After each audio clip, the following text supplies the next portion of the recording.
ကျေးဇူးတော်ရှင်ဧကမဟာပန္တိတမောဂုတ်ဆရာတော်ဘုရားကြီးမန္တလေးမြို့ဦးချစ်ဆွေဓမ္မယုံကြီးဘော်တွင်တရက်2လ58ခုနှစ်၌ဟောကြားဆုံးမတော်မူအပ်သောဆန္ဒတုတ်တံအမှတ်2တရားတော်ဒါကြောင့်တို့ကိုယ်ကလုံးမယ်ဆိုလို့ရှိရင်ကျင်းတဲ့ရံဒီစောင့်နေတာနဲ့ပြီးတယ်လို့အနာဂတ်ကိုစောင့်နေတာနဲ့ပြီးတယ်လို့ပြောတော့အမှုတော်ပါဠိတော်မှာဟောဒါစောင့်နေတယ်နာဂတ်ကိုစောင့်နေတယ်ဆိုတော့မှတ်ကြပါတော့ဒါကြောင့်အနာဂတ်ကိုဆိုတော့ဝေဒနာတွေမဟောတာမကြောင်တော့ပြရမယ်လို့မှတ်ကြတယ်မလဲကမဆောင်ပါဆိုတော့ဘာလို့လဲဆိုတော့အခုချိန်ကြီးကျေတဲ့ပုဂ္ဂိုလ်မှာကျေတဲ့ချိန်ကားတော့ဒီဘက်ကိုတွားရမယ်ဆိုတော့ကအမှန်မှန်ပါတယ်အဲ့တော့ဝိသနာမလို့ဆိုလို့ရှိရင်ဒီလိုကြီးစောင့်နေတဲ့အထုတွေရက်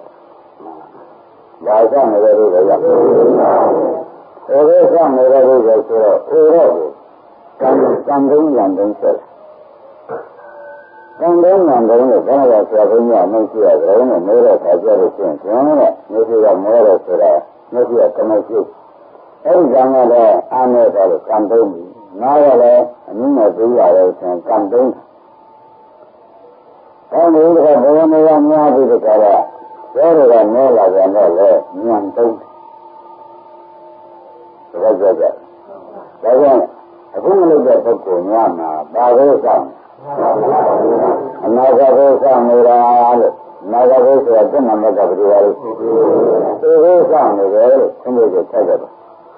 အဲ့ဒါကလုံးဝတဲ့ပုဂ္ဂိုလ်များအတော်ကိုယ်ကအမြင်ကျင်းနေတယ်လို့သင်္ကေတဆက်ရတယ်နော်အမြင်ကျင်းနေတယ်လို့သင်္ကေတဆက်ရတယ်မှာတရားနာလို့ဘယ်လိုမြင်ကျင်းတဲ့ဘယ်နဲ့ဘယ်နဲ့တက်တဲ့ရှိတော့ဒီလိုမျိုးကြလာမှာကိုခင်ဗျားတို့ဒီသူ့မလုံးမယ်ဆိုတော့ဒီမလုံးမယ်ဆိုတော့ဒီကလည်းတက်ရောက်နေတဲ့ကြောင့်ဓမ္မတွေဒီအမြင်မှန်ရဘူးအေရောပါဆိုတာကမ္မောညာမောဆိုတာလေဒါကြောင့်အေရောဆိုတာဘာလဲကမ္မောညာမောဆိုတာကအဲ့တော့ကမ္မောညာမောကိုစောင့်နေတဲ့ပုဂ္ဂိုလ်ဟာဒုက္ခရမှာမစိတ်ခွန်တဲ့ပုဂ္ဂိုလ်မို့ကာမညာမှာစောင့်ဆောင်ကြည့်ကြတာယခုမလုပ်ကြပဲလို့ပြောရင်မဆိုရဘူး။ဒါအမှုတော်မှာဟောတာနော်။အမှုတော်ပါဠိတော်မှာဟောတာရဟနာလို့ဒါကြောင့်ယခုမလုပ်တဲ့ပုဂ္ဂိုလ်ဒီအနာဂတ်ဘုရားနော်။အနာဂတ်ဘုရားသိကြပြရမှာပါပဲရတယ်။ဒါကြောင့်သိရမှလုံးမယ်လို့သိချင်မှတော်တိုင်းဘုရားကိုဆင်းမှာပါလို့ဒီမှာလည်းပြည့်ရမှာပါလားအဲ့မင်းကသိရမှလုံးမယ်ဆိုတော့မင်းသိရတာပါရင်ကိုယ်ကြီးဆောင်လာတာကွာဟုတ်တယ်ဒါကြောင့်ဘာမှမလုပ်ပါဘူးကွာအဲ့တော့သိရမှလုံးမယ်လို့သိချင်မှာတဏှာကတရားဟောတယ်ခေါ်တော့နားထောင်ရမယ်လို့ဒီလိုဆုံးမသိရမှလည်းတော့ဒီတော့ဒုက္ခလို့ပြရမယ်လို့ကောင်းတယ်ဒီဒုက္ခပြရမယ်လို့ကောင်းဒီတော့ဆိုရတော့လောက်တာပဲဆိုတော့ဒါဒီဒုက္ခပြရမယ်လို့ကောင်းဆိုတာကတဏှာကကန့်တယ်ဒါကြောင့်တဏှာကန့်တဲ့တိုင်းဝါရမတွေကနားထောင်နေတော့အထုတွေကပြောရောက်သွားဒီဆောင်တဲ့ဒုက္ခရောက်သွားတဲ့ကြောင့်ဘုရားကံကရမေကြီးကမလို့ဒီရောင်းလို့မလုပ်တဲ့ပုဂ္ဂိုလ်များအနာဂတ်ကိုဆောင်တဲ့ပုဂ္ဂိုလ်အလမိုက်တဲ့ပုဂ္ဂိုလ်လို့ဘုရားကပြောချက်กันလိုက်တယ်ဘာကြောင့်လဲဒီရောမလို့အလုံးမလို့တဲ့ပုဂ္ဂိုလ်ကဘာကြောင့်လဲအနာဂတ်ကမပြည့်ရမယ်ဒုက္ခပြည့်ရမယ်ဒုက္ခလို့ပြောတာနော်ဒီမှာမလို့ဘူးနော်ဒီရောရတာကောင်းတယ်ဒါကြောင့်ဘာရမလို့ဘာရမလို့ဘာလာလို့မျိုးလို့ရှိရင်ဒီကုသကနာအထုပ်ဇဘုံကြီးရဲ့ကျမ်းမာတဲ့ဘာရမတွေကတော့အနန္တနာဒီကံကမ္မတုံးလေးနာမတုံးလေးပေါ့ဗျာကမ္မနာမဆိုတော့ခဏပြောခဲ့နော်အဲဒီကံမတုံးငံတုံးတယ်ဘာဝနာကငငအားထုတ်လိုက်တာနည်းနည်းနာဝဲရတယ်လားမလားတော့လားဒါကမလုပ်တဲ့ပုဂ္ဂိုလ်ဘာလို့ဆောင်လဲနာဝဲရတယ်အနာကဒုက္ခလာမှာနော်ကံတယ်ရကြရလားရပါဘူးနာကြရင်နာကြရင်မာကြရင်အရရဆန္ဒတယ်အနာမိစ္ဆမေဥစ္စာအနာမိစ္ဆပါစေနဲ့ဆိုလို့တော့ပြန်တာတောင်းရတဲ့သူမျိုးပုဂ္ဂိုလ်ဘုရားဟောထားတော့ဘုရားကမ လို့တဲ့ပုဂ္ဂိုလ်ကဘာလို့ဆောင်ရမှာလဲနာလို့ဆိုတာသုခကံပေးလားအနာကပေးလားဒါဧကံကံကပေးရမှာလားဓမ္မတွေလည်းဟာလားလို့ပြောရမှာဆိုကြဧကံကံကပေးရမှာဆိုလို့တော့ကြောင့်အခုမလို့တဲ့ပုဂ္ဂိုလ်ကြီးနာလို့ဆောင်တဲ့ပုဂ္ဂိုလ်ဟုတ်လားအဲ့ဒါကိုယ်စိတ်ထဲမှာအရုံးဓမ္မတွေမှာတော်ရင်တော့ဗျာနင်းတွေကတော့ဆင်ဆွေးတာဘယ်ဆောင်တာကိုကြားတယ်ကိုယ်ကိုယ်ဆင်းတာပါအရှင်ဆွေးတာပါလားဘယ်ဆောင်တာပဲလို့ဆိုတော့ဘယ်ကံကြောင့်ရံထက်တယ်မလို့လက်ရှင်သေးတယ်လို့ဆိုပြီးတော့စောင့်ရတယ်နေသေးတယ်ဆိုပြီးတော့ဥစ္စာဘယ်လိုလုပ်ရမလဲအမှန်ကနေရာတွေဘယ်တော့မသိနိုင်ဘူးလားဓမ္မတွေဘယ်လိုစောင့်နေရတော့ဘယ်လက်ရှင်ပါလဲဆိုပြီးကြလားညလုံးကြည့်နေနေတာဟာညတို့ဘေးဆောင်တာပါလို့ဘယ်အောင်ကြလို့ဆောင်တာပါလို့သင်္ကြန်ကြပါဒါကလည်းရှိတော့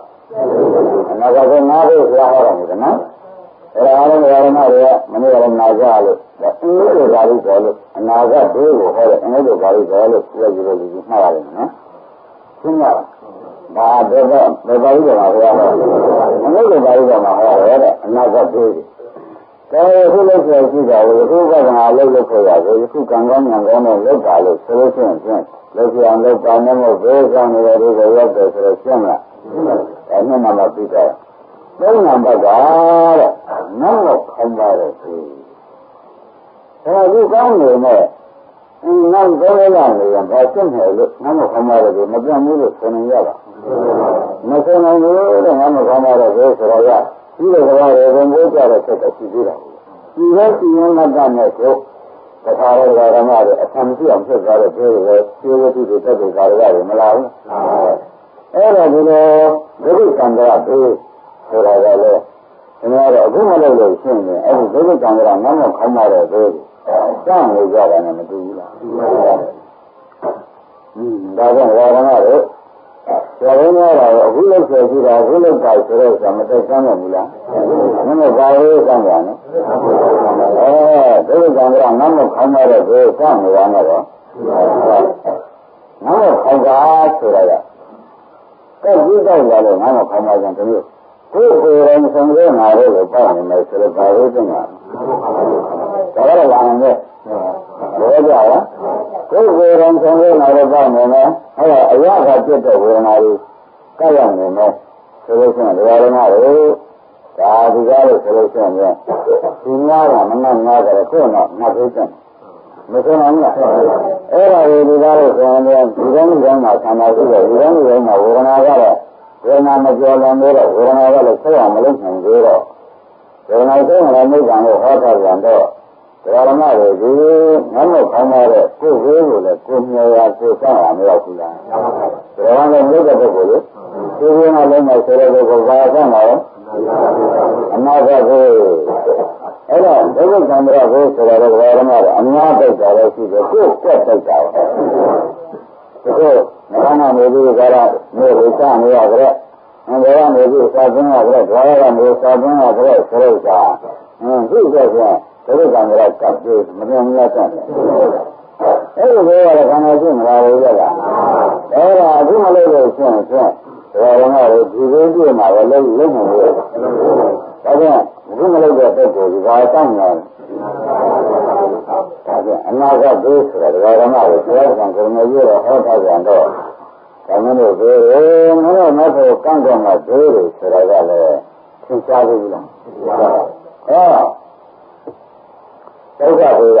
လူပြောကြရတဲ့ဘေးတွေဝါရမတူလို့ပြောကြတယ်ဆိုတော့ဝါလာနေကံကသာဘန်းတဲ့ကမခက်ကြဘူးလားခက်ကြညသွားလို့လည်းဆက်နေသွားလို့ရောညနာသွားလို့ရောဒီပြောကြတဲ့ဟိုကရှိနေတယ်မရှိကြဘူးဝါရနေလို့ပြောကြတာကိုဓမ္မတွေအများကြီးပြောကြပါတယ်ကိုယ်ဆန္ဒနဲ့ကိုယ်ဆန္ဒလို့ပြောကြတာတွေတော့ကိုယ်အားရနဲ့ကိုယ်အားရမလို့တော့ကိုယ်ကြည့်နေတဲ့မင်းနဲ့မကြည့်နေတဲ့မင်းနဲ့ပြောကြတာတွေတော့အဲ့ဒီလိုကနေရလို့ဆိုရင်ညတို့ကအကျဉ်းတော်ကဆိုရင်ကြရဒီလိုလေးတွေကလည်းတနည်းနဲ့သင်ရင်ကြလို့ဆိုရင်ခန္ဓာရှိလာမှာပဲမလာဘူးလားအဲ့တော့ဒီလိုလိုစောင့်နေရမရောက်ဘူးလားဒါဖြင့်ယခုအလုံးလုံးတဲ့ပုဂ္ဂိုလ်ဒီဘာစောင့်နေတာနဲ့တူကြတယ်လို့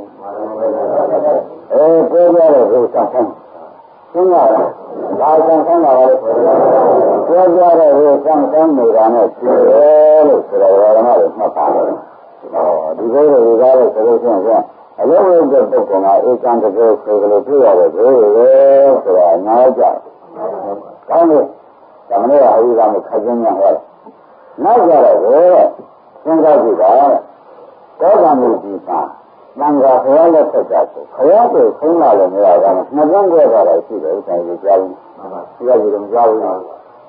ဒီလိုမှရေကိုဒီလိုပဲရေချမ်းနေတာနဲ့သုဒ္ဓဘုန်းကြီးနဲ့ဒီမှာဘုန်းကြီးပြောကြတဲ့ဥစ္စာဘုရားကနှစ်ပါးကောင်းခေါ်ဆုံးလာတာအရှင်ဘုရားကနေတာဗျာတတိယရဲ့အပြည့်တတိယကိုဆင်းရပြီဆိုပြီးဘုရားကိုခေါ်တဲ့ဘုရားကဘုရားခေါ်တဲ့သူကဘုရားဆံကုန်နေပြီးတော့သူ့ကိုပါတဲ့ကိုယ်တော်ကြီးဖြစ်နေတော့ဒါဘုရားဆင်းရလို့မရဘူးဆိုဘယ်တော့ဘုရားကြားတယ်ပဲပြောတယ်ဘုရားကိုဆံပေးရတော့ကမရှိဘူးလားဒီမှာတော့သံဃာရေးကျင့်တယ်သံဃာကြီးသံဃာကိုပြောမှာပဲ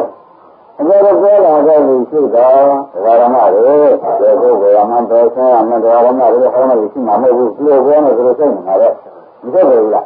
အဲ့ဒါမလာဘူးလားလို့ဆန္ဒရတယ်လူရှိပြောရှိမှာပဲမဆန္ဒရဘူးအဲ့ဒီသံဃာကျမ်းတော်တွေကသောတာပန်မှာပြောလိုက်တာဥပဒေလိုဆိုင်ကိုမှတ်ကြဒီလိုမျိုးတာဝန်နဲ့ကြောင့်ပြောမှတ်ပြီးတော့ကုန်ပြောဒါကြတဲ့ဒီကိုယ်တော်နဲ့ဖြစ်ပြီးကြတာပြောလိုက်တာနောက်မှလူတွေကမမဲဒီရှိတဲ့ကံတွေဆိုတော့ဆန်းတယ်မလောင်းရဘူးဆိုတော့နှစ်ပိုင်းလည်းမလောင်းဘူးဆိုတော့ပြန်ကြည့်ဟုတ်ကြကြလားငါတို့ကဟောဆန်းနေရတယ်ဆိုတာကိုဘာမှမရင်းကြရတော့အဲ့ဒီပြောတဲ့ဘိုးတွေကလည်းမလာဘူးလို့ဆိုလို့ရမရတော့အဲ့ဒါဘာလို့ခေါ်ကြမလဲသံဃာဘုံပြောတော့အမှားကဘိုးကမဆန်းနိုင်ဘူးအခုတော့မရှိသေးပါဘူးအခုမရှိသေးပါဘူးနန်းကျင်းမကျင်းတော့ကဒီကံဆက်လို့ရရဲ့မရတော့အခုအလုံးမလုံးတဲ့ပုဂ္ဂိုလ်ဒီဘိန်းနာကိုစောင့်နေတဲ့ပုဂ္ဂိုလ်ဟေးလို့ခရရဟောလိုက်။ရှင်းပါလား။အခုမလုံးတဲ့ပုဂ္ဂိုလ်ဘာလို့ဆိုကြမလဲ။ဘိန်းနာကိုစောင့်ဒါကြောင့်ဘိန်းတွေဘာမှမလုပ်ဟာ။ဆရာဘုန်းကြီးကလည်း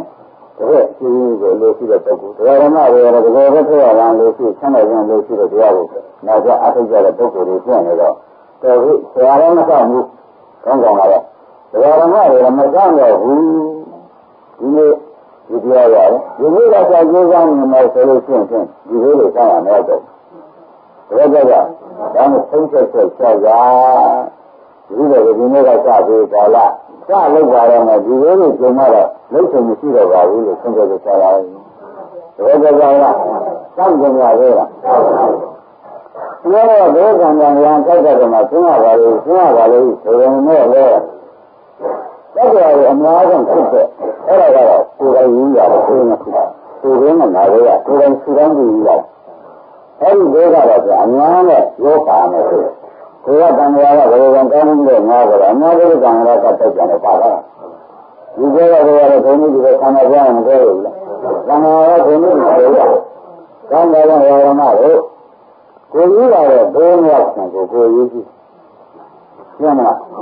ကိုကြီးလာတဲ့ကဘာလို့သူ့ရင်းလာလေအဲဒီကိုရလာမှတော့ဓမ္မကိုခိုးရအပ်ရဉာဏ်စကားကိုဝင်ကြရပြီအဲဒါကြောင့်ဘုရားဓမ္မတွေမှာကိုကြီးလာတဲ့ဘုန်းကြီးပြန်တယ်ဆရာဘုန်းကြီးကဘယ်ခင်ဗျားတို့ယူလာတဲ့ဘုရားတော်ခင်ဗျားတို့ဆွေးနွေးမှာပဲမပြည့်စုံများများဒီခါကဝင်လာတဲ့ကြောင့်ခါနာမပြည့်စုံနေတော့ဆိုပြီးကြလားအေးနာတွေမလာဘူးဓမ္မတွေကဒုက္ခမြင်လို့ဟုတ်လားဖြစ်ပြမြင်ရမယ်ဖြစ်ပြမောရမယ်ဖြစ်တော့ဆင်းရမယ်ဆိုတဲ့လူတွေမရရအောင်လုပ်ထားတာရှင်းမလားဒီကဘာမြင်ရမယ်ဒီကဘယ်လိုတွေ့ရမလဲဖြစ်ပြမောရမယ်ဒါကဘာလို့အဲဒီဆင်းရဲလို့ဆိုတော့ဖြစ်ပြဆင်းနေကြလို့ဆိုရင်ဖြစ်ပြတွေဆင်းရတယ်နိဗ္ဗာန်ကိုခေါ်ရမယ်ဆိုရအဲဒီညမှာတွေ့ရတော့ဒီလိုတွေကဒီခါကတွေ့တယ်မနောက်တွေ့ရအောင်လားအဲ့တော့ဒီကနေပြီးပြအောင်လုပ်ထားမှာအနာဂတ်ကိုစောင့်နေပြီးနေတဲ့အလုပ်ကဘာနဲ့လည်းမနေလိုက်တာနဲ့သမီးနဲ့လည်းမနေလိုက်တာနဲ့ဒီလိုမပြည့်စုံသေးလို့လည်းမနေလိုက်တာနဲ့ဟုတ်လားကာလတွေကမကောင်းသေးလို့လည်းမနေလိုက်တာနဲ့ကိုကြီးရတယ်ကကိုယ်ဉာဏ်တတ်မှာဆိုလို့ဆိုတော့ဒီကောင်ကျင်းတ်လားဒါကြောင့်လည်းဓမ္မတွေဒီလိုတွေကျော်သွားမှာဒါပဲဒီလိုမလာရင်သူတို့ကိစ္စသိနေဒါတော့ဓမ္မအဲ့တော့ဒီလိုလာရင်ဒုက္ခကျင်းနေမှာဆိုတော့ဒီလိုလာမှဆိုလို့ရှိရင်ဒီကောင်ကိုသင်္ကာကြည့်တာဘယ်နဲ့နည်းနဲ့မှ娘刚刚那个成上的，干什么？这个一样啊。那个一样啊。能够玩的，今年上这个上的嘛，就像今年是看的，是看了真是看戏，主要是看了，不为了买这个热了，看才热，他妈的刚说没让人家有，今年是刚说的，没让人家你为嘛让人家有说的，我他妈有你了，咱们今年是刚的，我他妈的今年这个在说的话，我说的呢。听见了，我这个觉得他说叫他们家这个的，这个叫一个咱们家没往哪里，我叫了，今年呀，我是那，你这年没用那个，以前嘛就是那个去的像我小小这看说这都这个，以前嘛就是那个现在这个现原来那个俺家人那个，今年这个两百五，对不对？俺那个想干嘛？没有这个都是那个上面都过来，第二个主要你的，人家都把这个我这个让你接那个了。反正从那里没地方呢上来的，空也并不出吧？为嘛他们上来的？听见了？没地方上来的，这个我小人家人们都知道的，这个他们那样的机会，这个上来的这些，就属那个不是哪个，အခုတော့ဒါတော့ဘိုးတွေကလည်းစောင့်နေတဲ့ပုဂ္ဂိုလ်မှာဒီလိုမျက်နှာကိုလည်းရှိပါလားဒီလိုလည်းဘိုးကံကံမှာအထုံးတယ်လို့ဆိုတော့ဘိုးတွေကလည်းရှေ့ပြေးရမှာဖြစ်နေတော့အခုချိန်ကောင်းဆုံးဆိုတဲ့စာကိုပြည်ရင်နဲ့လည်းမှတ်တာမှန်ပါလားဘယ်ချိန်ကောင်းလို့အခုချိန်ကစပြီးပြေးတော့ပါလို့ဒါကြတော့ခင်ဗျားတို့သိပြီးတော့ဆက်သေးတယ်နော်မကြမ်းဘူးနေကြည့်ရလို့နေဘက်ကငါရမတူဘူးပါလေသိရှိနေတဲ့ကားရောဒီလိုလက်ပြစ်ဆိုပါလားအိမ်ကြီးရလို့အိမ်ကြီးကမဟုတ်ဘူးကောင်ကလည်းလာတယ်ခင်ဗျားတို့မကြမ်းဘူးလက်ချပါလားအခုလည်းမှာရဲရိုးရိုးကခင်ဗျားတို့ကလည်းဒီဘိုးတွေကဘိုးတွေကမှနေရတဲ့ပုဂ္ဂိုလ်တွေဒုတိယဖြစ်နေတော့ဒီကမေဒီဘိုးမလာကြတာတော့သူရဟုတ်တာပါတခါတော့ဒုက္ခဆောင်းလို့ခါပါဟုတ်လားဘိုးကလာမှရံလာမှမန္တလာမှအမေလာမှဆိုပြီးတော့ဒါတတ်နိုင်မှာမတတ်နိုင်သေးဘူးဆိုတော့မဟုတ်ပါနဲ့မှာတော့ဒီနိုင်ငံကြီးရတာလားမဟုတ်ဘူး။ဉာဏ်ရတာကလည်းအဲ့တော့ငါတို့ပရိသတ်တွေကဝါသောဆိုတာယခုကပရိသတ်တွေကဝါတာလေ။ယခုချိန်အဲ့ဒါလည်းဓမ္မတော့ဘုရားသာသနာ့ဘုံများတာဆိုတော့ယခုဆယ်ဘုံနဲ့တွေ့တယ်ခမောလေးရတာ။မဟုတ်ဘူးသာသနာ့ဘုံများတာ။ဒီလိုကြည့်တဲ့ကောင်းမှုရဲ့ဆယ်ဘုံနဲ့တွေ့ခမောလေးကကျမ်းမှာမှလည်းလာပြီးကြတော့မှတ်နိုင်နေကြတယ်။ဒါဘုရားသာသနာ့ဘုံများလည်းကျွေးပြီးတော့ကောင်းမှုမရှိရင်တွေ့ကုန်တွေ့။ဒါကြလား။သာသနာ့ဘုံများဆိုတော့လည်းနေဟောနေလို့ခမောလေးမှာဆက်တုံးမှမဆုံးဘူးလား။အတ္တကမဗနိဟုဆိုတော့မိမိလို့ဆိုလို့မိမိတောင်းတာတဲ့ခုလေးကြည့်အောင်နည်းနည်းလေးလုပ်တယ်။ဒါကြောင့်အဲ့တော့ဆက်လို့ရမဆုံးဘူးလား။အဲ့တော့ဒီလောက်ရှိဆုံးမှာလားလို့ဆိုတော့ဒီလောက်ရှိတော့မဆုံးဘူး။ဒီလောက်ကတော့ဆုံးလို့ဆိုရင်လား။အခုဆုံးနေလား။ဒါကြောင့်ပါလား။ဘုရားကဘာသာတာရောဥပ္ပခလား။ဘုရားကဘာဘုရားတာရောကရမဒါနာရောအခုရောအတ္တကမဗနိဟုဆိုတော့မိမိကျေးဇူးတန်တာမှာရောယခုဆက်လို့ရကျုံတုံးကိုပြည့်စုံလို့တော့နောက်ဒီဆက်လေးကဆုံးနေကျုံနေမှာဆိုတော့ကမလာတော့တဲ့ဘုရားကလည်းဘုရားတော်ဒီကြတော့အားနေပြီအိုးတော့မနေဘူးလားနာကြတော့ဘုံမောများလို့လားအဲ့တော့ဘုရားကလည်းဘုရားတော်ဆိုဆက်ပြတ်သွားလဲဒီရင်တော့ရပါအောင်လားမရနိုင်ဘူးတရားတော်ကလေအဲ့တော့ဆက်လေးကကျုံတာပဲရင်းပြီလားအဲ့တော့ဆယ်လေးပါးကြောင့်လို့ဆိုရင်ဧကနာမုဒ္ဓမဆိုတော့ကအမြတ်ဆုံးဖြစ်တဲ့နိဗ္ဗာန်ရမယ်လို့ဆိုတာကတာမခံဘူးလားအဲ့တော့စိတ်တာဝန်ကနဲ့ကြည့်အောင်ခင်ဗျားတို့ကမလို့ခေါင်းနဲ့စောင့်နေတာကားလို့မျိုးလို့ခေါ်ရတာပေါ့ဘာလာလဲအဲ့ဒါကျုံတော့ငါနဲ့သိတာပါလို့ဆိုတော့စာဘုရားတော်ကလည်းသူကအဲ့ဒါဘာလို့ကျင်းကြီးကညာလေးဆိုပြီးမှဆိုတော့ဘုရားတော်ကလည်းခင်ဗျားတို့အပြောရတာဒီလိုတွေကလည်းတွေ့တယ်နော်ဟုတ်လားမလုံးနိုင်တဲ့အချိန်ကိုခင်ဗျားတို့တွေကလို့ဆိုလို့ရှိရင်တန်တာနဲ့ပြီးနေတယ်စိတ်ခဲရတာလောက်တာတ这个没学过刚才好了，就咱们来越了嘛。刚才说拉嘛，现在嘛，老买的觉得不够哈。这个话是个是生意开的这个呢，对的。这个来把我们来讲的这个呢，对的。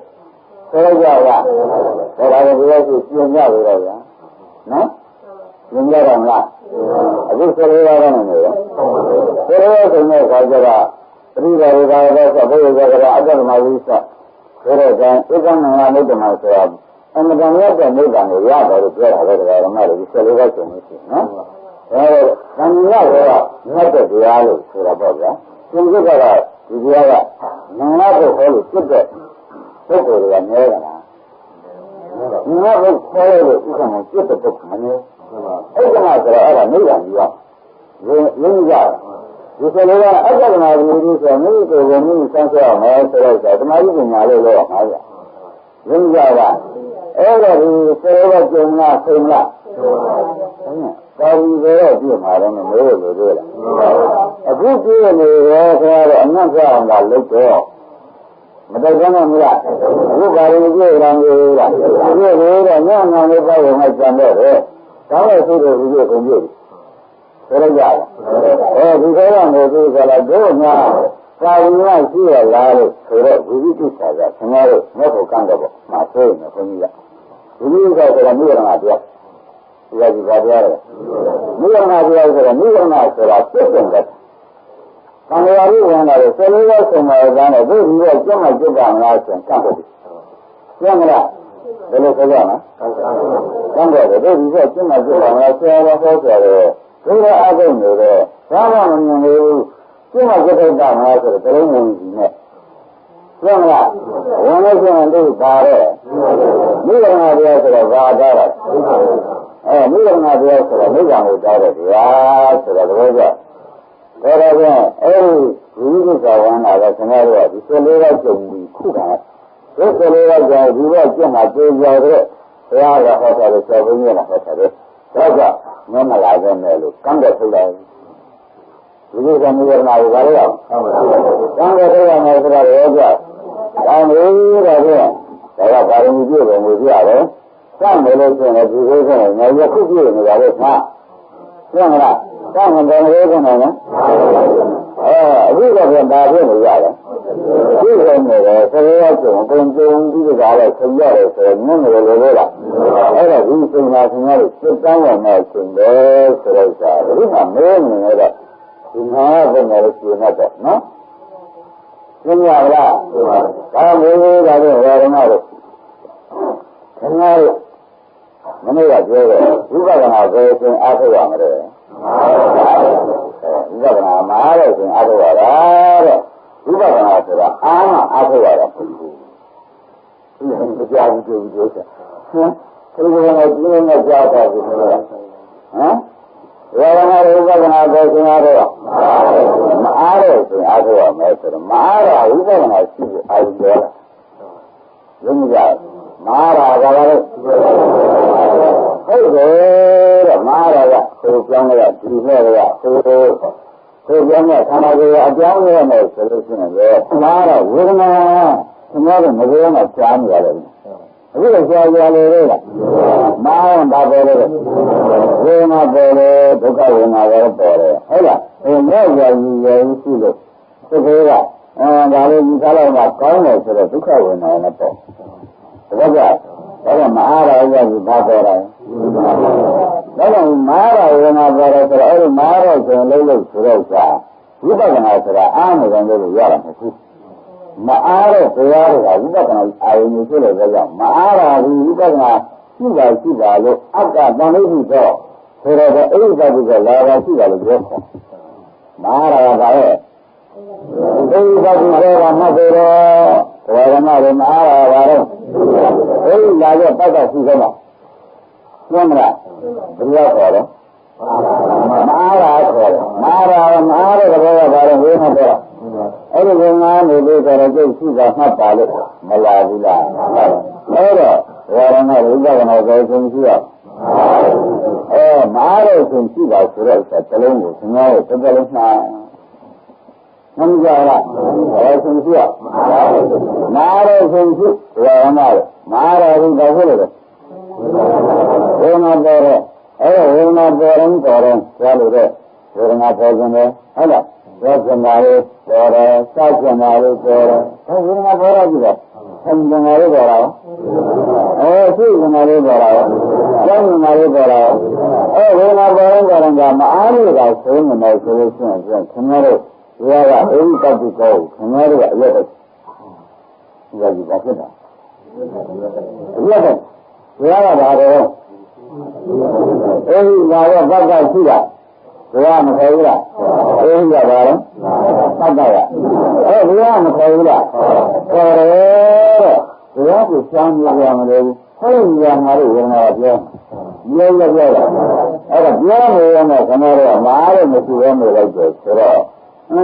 那就没有那去做，没有钱啊，我那就做什么干什么做，真是的。那我们去我没有。干嘛呢？干嘛要的？干嘛的？要人家的讲说的要的了。那个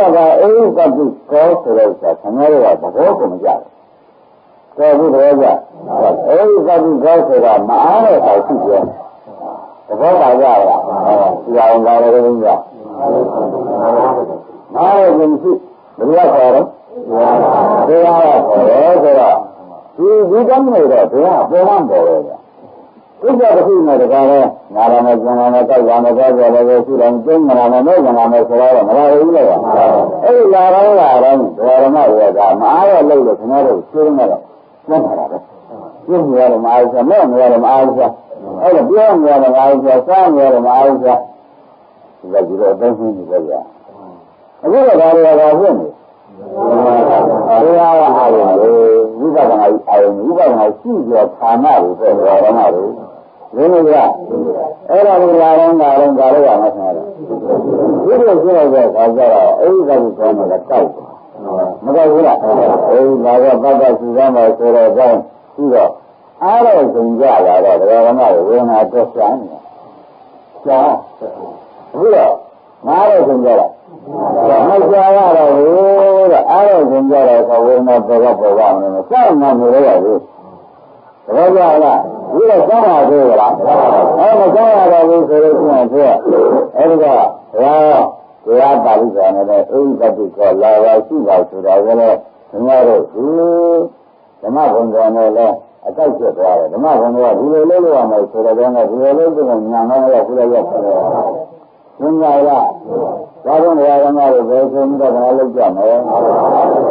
是这样。你看我怎么来了？我说你讲的呢？我就说了这个要做的呢，这个嘛要做的。我说这个说哪来？说这个哪来呢？说这个哪来？我用这个呢就叫了，这就是没准备这个花的就花的就我们来的。要不要看那个？要了看那个，谁来看那个？好了，你怎么搞了？看那个是阿弟好的。什么打的呀？这样那个这个，再一个出来的那个回来就嫁了，好像要跟他说现在的讲呢，把这个家人说的清楚，都讲的下一个等对不对？这个就对了，都讲的这个对的，就这么个麻烦。就这么说的，我的那个，就这个你要再讲呢，都要讲，对吧？这用钱的没用的不用，我那我那个20年这人不是的，也都讲的。好了，那讲说的手机那个东西，那个学校啥的，这是那不用做，不用拿的吧？那时候你要买，要是那时候你要买一些的没人的，行了。那么理解的，这一样的呢，要3年呢，6年的没去就是没讲的，认为呢，这家里所以中国的呢，这样呢，这个人呢，这个上面那个，这个人呢，这个是呢，上面这个，上面他了，人们去了，这个人呢，没了，这个人呢，这是从哪里去？这个人呢，就是剩下来了，这上面的呢，从哪里来的？没去，我是现在的人了。အားလုံးရောလဲလို့ပြောလားအဲ့ဒါဒီပါဠိကဒီအားရရှင်လို့ခိုင်းတာလားမအားရရှင်လို့ခိုင်းတာဒါခဏတော့လောကတရားနဲ့တော့မအားရရှင်လို့ခိုင်းတာဘုရားကတော့အချိန်ကြီးလို့ဒါတော့ခဏတော့တရားနဲ့တော့မအားရရှင်လို့ခိုင်းတယ်မှာဟုတ်လားအမောင်ကြီးကြီးတာလားတရားဓမ္မတို့ဘယ်မှာကြီးကြီးလဲဒါတရားဓမ္မတို့ဆင်းရဲလဲလို့ဥစ္စာကြီးပေါ်လာဒါဓမ္မတွေဆင်းရဲလဲလို့ဆိုမအားလို့ဗျာတုံးလုံးမအားလို့ဗျာမဟုတ်ထိုင်ရစ်ဘူးတုံးလုံးမအားလို့ဗျာမဟုတ်ထိုင်ရစ်တယ်ဆိုတော့မထိုင်နိုင်လို့ဗျာဟုတ်လားမထိုင်နိုင်တော့ဓမ္မတွေဘယ်လိုဆောင်လဲကျင်းဆိုရင်လည်းလောက်တာတော့အဲဒီမအားလို့ဆိုတာအကားကြီးတာတော့လင်းမလားဘယ်လိုလုပ်ကြမလဲအဲ့တော့ဘုရားကမအားတဲ့အချိန်တွေကိုဟောထားတာပဲရှိတယ်မလားလူကအဝတ်ပြန်ဝတ်တာတောင်မှဒကာရမတွေကျောပူလာလို့ခါပူလာလို့ပြန်ဝတ်တဲ့ချိန်ရောမရှိဘူးလားဒီလာတော့ရှိရတာဒီလာတော့ပြည့်ပြည့်ကြတာလည်းရှိရတာကပြန်ရတဲ့ခါကျတော့မေးကြတယ်မေးကြတယ်အဲ့ဒီညမှာသက္ကဘာနဲ့ကားတယ်ဖြစ်ရတယ်ဒီမှာဒုက္ခဝေဒနာပေါ်ဘူးလားဒါတော့ဒီမှာဝိပ္ပယနဲ့ဖြစ်ဖြစ်မရဘူးလားအဲ့ဒါအဝိပ္ပယနဲ့မအားတဲ့ဘုရားလုံးနေတယ်အလုံးစုံကအဝိပ္ပယနဲ့မအားတဲ့ဘုဆိုလို့ရှိရင်ဆိုဒါကမှလည်းတရားဆောင်ကြရကြည့်ကြတယ်အရွတ်တော်ရောပါအဝတ်ပြင်လို့ကြီးกว่าဒီပါလို့လည်းရပါဒါတော့အဲ့ဒါမအားရတဲ့ဘုရားနဲ့ခင်ဗျားတို့ကရှိတယ်များဆုံးလားဒီလိုကြီးကြောင်းတာဆိုလည်းလို့ဆိုကြအောင်မားတဲ့ရှင်တိုင်းမှာခင်ဗျားတို့ဘာလို့ရှိခြင်းကြီးမှာဖြစ်ပြည့်ခြင်းကြီးမှတ်ပါလို့ဆိုတော့ခင်ဗျားကတရားဆောင်ကြရကြီးပါဠိတော်ကိုကိုးကားရပြန်တာခင်ဗျားတို့ဆင်ကြတော့ကြောက်ရွံ့ကြံတော့အပြန်တော့ဟောလိုက်ကြတယ်ကျမ်းလားဒီဆင်ကြရပါသုံးလို့ရှိရင်မအားဘူးအမှန်ဆက်တဲ့ဖြစ်ချင်းဟင်ဒီကတော့ရှိရတယ်လို့လည်းမအားလို့ပါပဲဒါကလည်းဒီကိမလုံးရဘူးလားဒါဆင်ကြရတော့ကြည့်လို့ပြင်နေတယ်ဗျကြောက်လို့ကြိုက်တယ်ဗျအားလုံးလည်းရှိနေတယ်ဆိုတော့တပည့်တွေကအားလို့ဆိုတော့ဒီလိုလည်းမလာဘူးတို့ကအခုတော့လာကြလို့လို့လားအဲဒီနားရဒီအလုံးစုံမှာဘယ်လိုဆိုကြလဲဒီလိုကြီးကြတယ်ဗျာလည်းကြီးတယ်ဒီနားရလည်းမရှိတော့ဘူးလားမရှိရှိနေလို့တော့နေရာကနားရလည်းမရှိဘူးလားရှိတယ်ရှိနေတာလည်းမဟုတ်ဘူးရှိနေတာလည်းဆိုတော့ဒီလိုလေးချက်ရပြည့်ရနောက်ပိုင်းကအမှန်တန်ရှုပ်နေအဲ့ဖြစ်တာကြီးဒီလိုကဒါတော့ကျင်းနေလို့တော့မတော်ဟောဆုံးလို့ဆိုတော့ဘယ်လိုကားတော်ရမှာတခုဝေဒနာတော့ဒီကကြီးပေါ်နေတယ်အဲဒီရောကမျိုးလည်းဒီလိုကျင်ဒုက္ခဝေဒနာပေါ်လာတော့ဒီလိုဒုက္ခဝေဒနာပေါ်လာတော့ဟုတ်လားလေးတာလေးကမျိုးဒုက္ခဝေဒနာပေါ်မှာပေါ်လာတဲ့ကမျိုးဒုက္ခဝေဒနာပေါ်မှာတော့အဲဒီမားတော့လည်းရှာဘူးလေကျမ်းလားဒါတော့ကျွန်တော်တို့နောက်တော့လိမ့်ချုပ်ကြပြင်းပြင်းများမယ်ဆိုတော့ရောဒါကြရရှိရင်းကလိမ့်ချုပ်ရင်ကြာတို့ရအိမ်ကောင်းကြီးတေဘူးလားဒီလိုရှိရင်းကလိမ့်ချုပ်နေရဆိုရှိရင်းကဘာလို့ပြောရင်ဆိုတော့ကိုယ်ရတာဆန်းရတယ်ရေးရတယ်ဆွဲရတာမှားတာဒါလည်းလာမှာဟုတ်လားဒါတွေဒီကားလို့ဆိုတော့ပြောတာလေဒါကဝေရာပေါ်ရဆိုရှိရင်းကလည်းဆိုရှိရုံပဲဟုတ်လားရှိရင်းကလည်းဆင်းရဲလို့ရတယ်လို့လားနောက်တော့ရောဒါကြီးရောယူရှင်ကြလို့ရှင်းတယ်ဘုရားကခြေကောင်းနောက်ပိုင်းရလို့ပြောတော့ရအဘိဓမ္မာတိပြိဋ္ဌာန်တွေလည်းပြောတယ်ဟုတ်လားရှင်းလားအဘိဓမ္မာတွေပြိဋ္ဌာန်တွေကတော့ဒီနာရီဟောတော့နော်ခွန်ကြီးကအဘိဓမ္မာတွေမှာလည်းဝေဒနာပါရှိပြိဋ္ဌာန်တွေမှာရောအဘိဓမ္မာမရှိမလားဆိုလို့ရှင်းမလားကောင်းတယ်လို့ပြောတော့တော့ဥပဒနာလည်းရှင်တယ်ရှင်တယ်ရှင်းမလားအဲဒီကတော့မမေ့ရဟောလို့ဆိုခင်ဗျားတို့မားတဲ့ချိန်မှာအိမ်ကြတော့လွတ်ဖြစ်ကြရလားအိမ်ကြရလားဒီကကံကံတွေရတယ်မြေကြရတော့ငါကကိုယ့်ကိုယ်ရှာနေပြီးတော့မားရမယ်ခံတတ်တယ်အခုတော့တိုက်တယ်ကြီးသေးလားနင်းငါရှာတဲ့ဒီတိုင်းနင်းလာမားရမားရမှာတော့လားမားရမှာတော့တယ်လားဓမ္မတော့နော်သမယကြောင့်ပေါ်တစ်ခုတစ်ခုကြောင့်တော့ဒါကတည်းကနောက်တစ်ခါပြောကြရင်ငါပြောလမ်းတော်ရမယ်ဆိုတော့ဒေါသကဝင်နေမှရှိစေကြရလို့ဆောင်းလို့ဆိုတော့ဒေါသကဝင်နေရှိလင်းနေကြလားအဲ့ဒါဆောင်းရတဲ့မားကြီးကပြေတော့မရပါဘူးလို့လုံးနေတော့ပြေးလားဒါခိုင်းရတာဖြူရောကြားလို့他要别人呢，没得病的，他讲自己的一个人来没得病的，他那个是没得没有，这么来就没有了，没有那个人嘛就多叫了，多叫就小个，其实没有啥个，那真的假的？台湾的主要的华人说的，没有先山大夫，主要的是现在那么抽不，然后那个有人，人家的。这个苗人，人家是细的苗人，有苗人呢。这个苗人对那个我就是苦苦过的，现在呢，有个啥个，有苗人，有个啥有苗人是来经常的搞的，经常的，你看现在这里现在有么包的，有个收开的嘛，民收有嘛，你到嘛包的不是在这里，我讲了，我这个民收，这个民有，这个民看的，有个人说的，这个民有呢，有个，这个民是，我讲，这个民呢，这个行业的，这个行业的，我讲，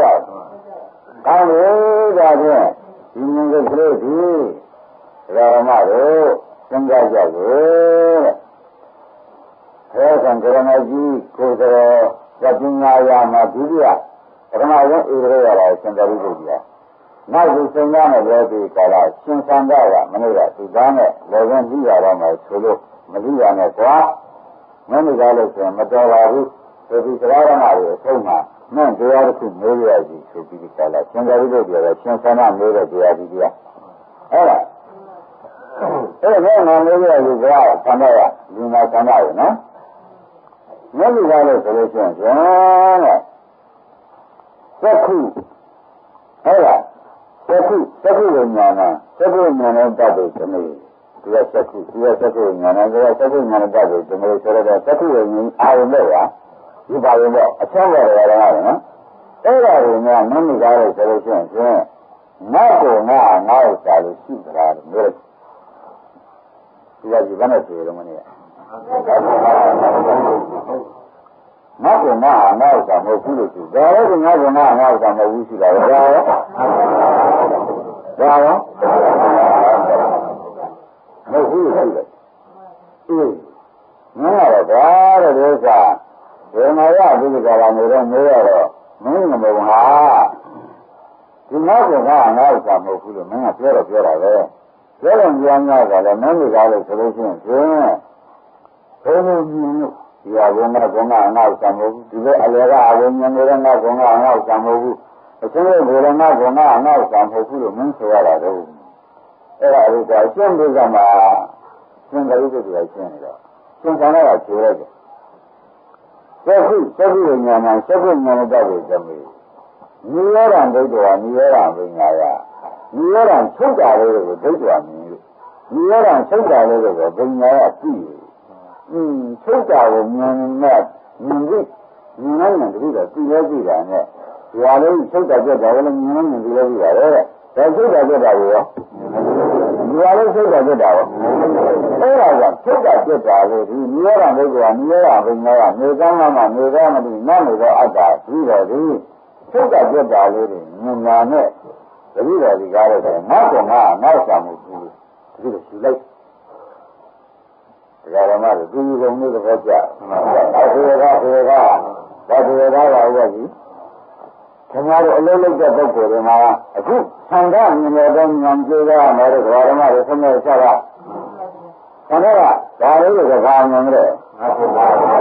，3年的，这家人你们的，这家人你们这个，这个。然后，你们这个太多了吧？中国人民你理解了吧？这个第3个的你要让这个，你要让人家的拉好的，你要让推荐的这个你要让推荐的人家去，没干嘛嘛，没干那个阿达的去，谁家的那个项目部的谁家的说，必须得他们，就是你们这家的嘛，这个家的，必须得来。生产到出来叫啥人弄的？这样嘛，还有一个多年的，抽奖就这样的， အဲ့ဒီလိုမျိုးဉာဏ်နဲ့အဲ့ဒီလိုဆုံးလို့တော့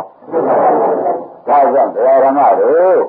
ခင်ဗျားတို့အမြင်မှန်ဟာအဲ့ဒီကြမှာအမြင်မှန်လို့မှာဒီလိုမြင်မှန်ဆိုတာဘောကြထုတ်တာနဲ့ပြတ်တာမြင်မှာအဲ့ဒါမကျင်တော့တာနဲ့ပဲဒါတော့ဆရာကသွားပြီးတော့ဒီနေ့ရှိပါတယ်ဒီနေ့ကကြီးပို့လာတဲ့တောက်ကိုဒီကထားတယ်ဒါနဲ့လောကပြန်တော့ဘုန်းကြီးကြည့်လိုက်ခရဝရံဒိဋ္ဌဝါလို့ပြောလာမှန်းမြေရံဒိဋ္ဌဝါမြေရံဘုံညာတိခရဝရံဒိဋ္ဌဝါကိုယ်ကံနဲ့ပြတ်တာမြင်တာတဲ့ရင်းကြလားဒါတော့ရုပ်လည်းမမြင်ဘူးကြတယ်ကိုယ်မပြတ်တာပဲမြင်တာပဲဝေဒနာဒီဝေဒနာလည်းတွေ့ရလားဒါတွေ့ကိုယ်မပြတ်တာလည်းတွေ့တယ်ဒီအကျဉ်းကတွေ့သေးလားဒါတွေ့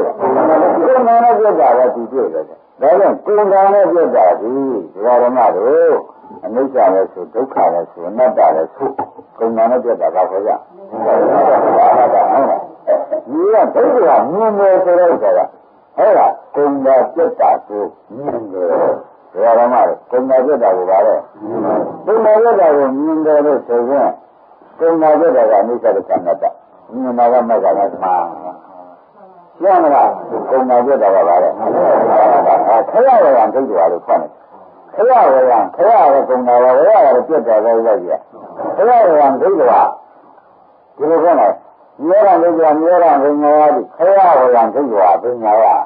ကုံတာနဲ့ပြတ်တာသူတွေ့တာပါပဲတဲ့ဓမ္မတွေရင်းမကြဒါကြောင့်ခင်ဗျားတို့ရှိတိုင်းရှိတိုင်းရုပ်လည်းမတွေ့ဘူးနဲ့စိတ်လည်းမတွေ့ဘူးနဲ့နော်အဲဒီကဘယ်မှာလည်းမတွေ့ဘူးနဲ့ရုပ်လည်းမတွေ့ဘူးနဲ့ကိုယ်ကပြတ်တာလို့ကြည့်ရတာဥပဒေရေးကြည့်လို့မလို့မှာဒါဓမ္မတွေရှိတဲ့ကဘာလို့တွေ့လို့ရေးကြည့်ရှင်းမနောက်ကြတော့ကိုယ်ကပြတ်တာဘာလို့လို့ဒါဆိုတော့နောက်ကဒီဆန်းတာကိုယ်ကပြတ်တာဒီကားလို့ဆိုရင်နိစ္စဒုက္ခအနတ္တဆိုတာနိစ္စဒုက္ခအနတ္တကိုယ်ကပြတ်တာ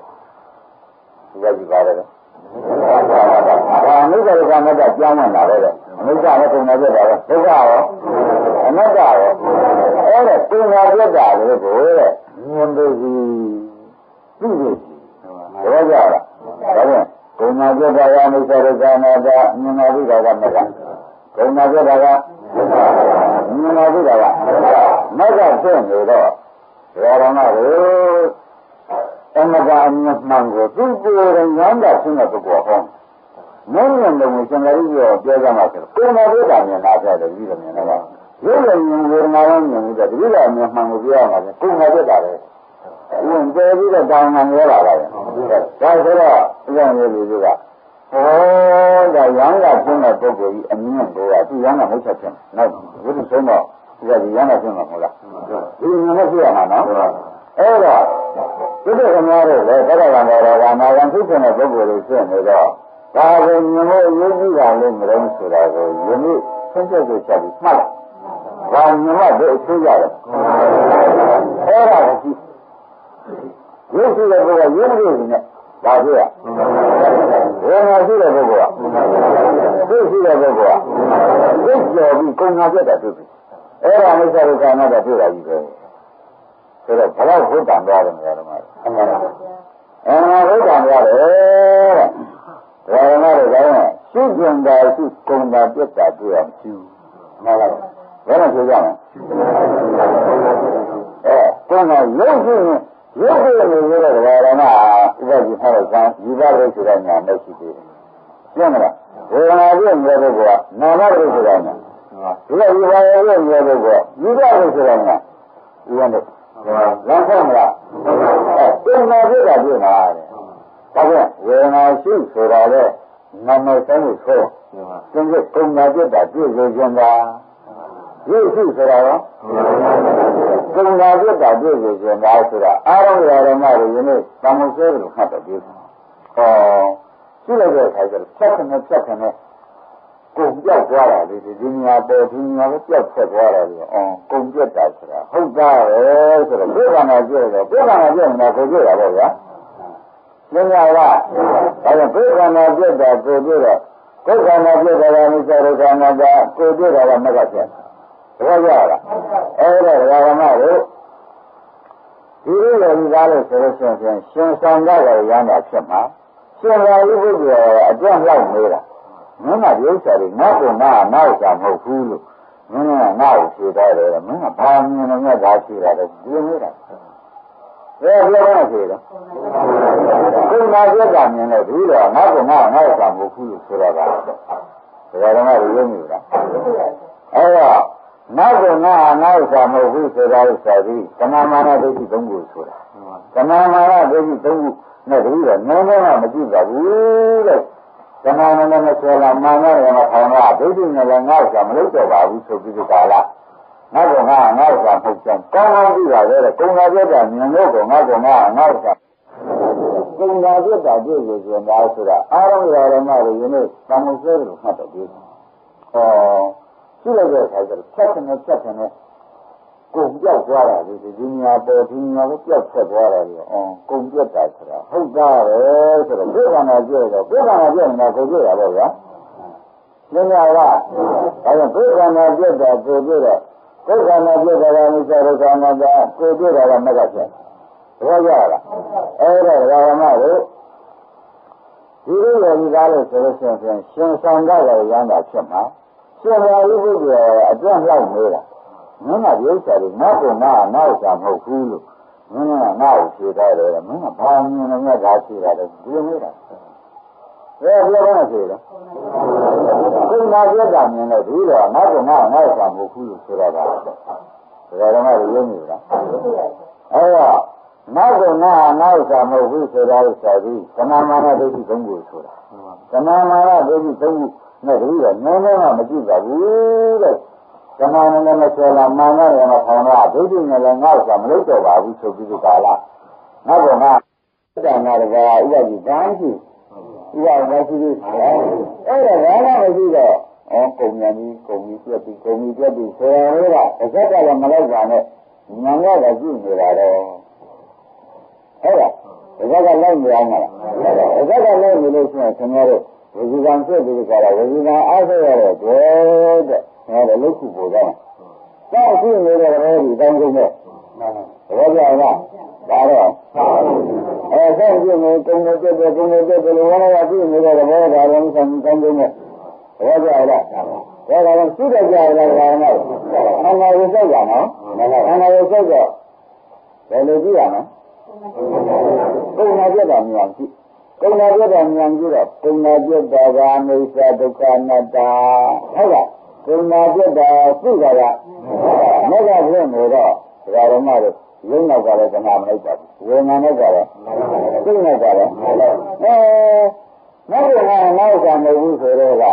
ငါကိုဟုတ်လားဧကမမဧကမတမိဧကမရတာဆိုတော့ဒကာရမတို့တဏှာရောမာနရောဒုက္ခရောမဖြစ်ဘူးနောက်တော့နောက်တော့ငါနောက်ဆံမဟုတ်ဘူးတဲ့ကုဏပြတ်တာမြင်တဲ့အတွက်ကုဏပြတ်တာကိုမြင်တဲ့ဒကာရမတို့နောက်တော့ငါနောက်ဆံမဟုတ်ဘူးဆိုတော့အထူးစင်ကြရမလို့ဘူး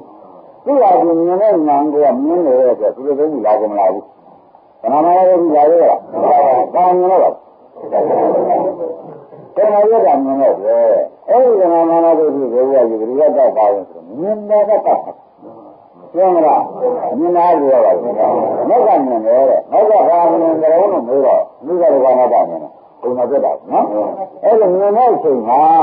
သူတို့ကကြားနှံ့နေလားမမြင်တဲ့ပုဂ္ဂိုလ်မမြင်တဲ့ပုဂ္ဂိုလ်မှာသူတို့ကကြားနှံ့တယ်မြင်တဲ့ပုဂ္ဂိုလ်မှာမမြတ်ပါဘူးဆိုတော့အနုလိုပါဘူးကတော့သွားတတ်ကြသူတို့ကကြားနှံ့ဒီကမရ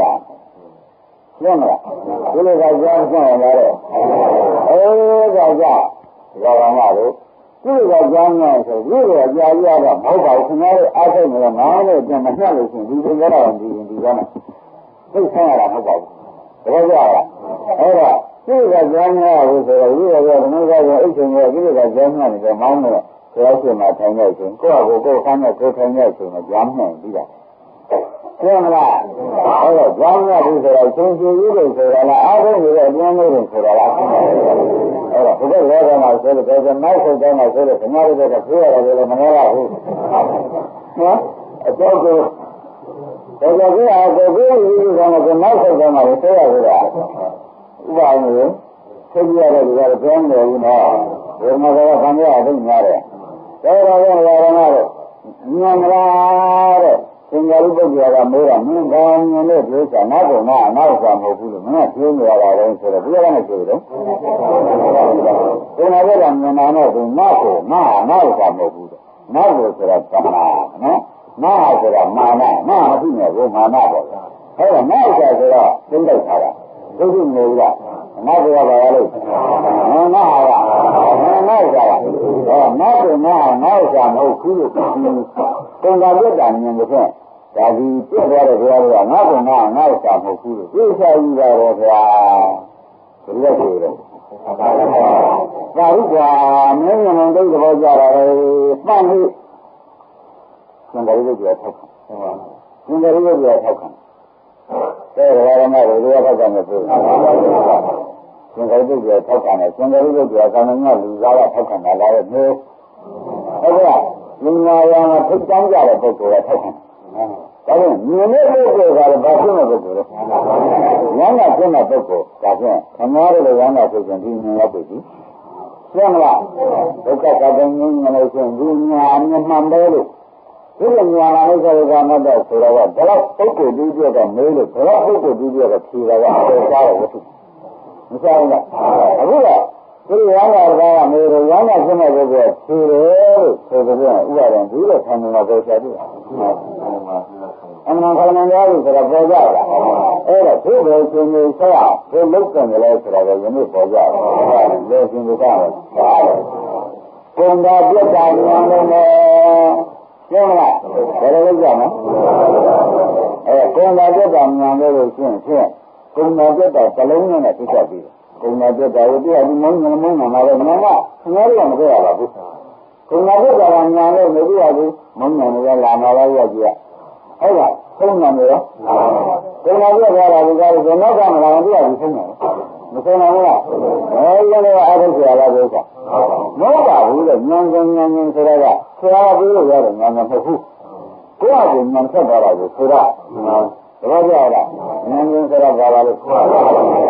ai sẽ bảo là thế đó. Có ai nhân sẽ là thế này. Có ai nhân là không là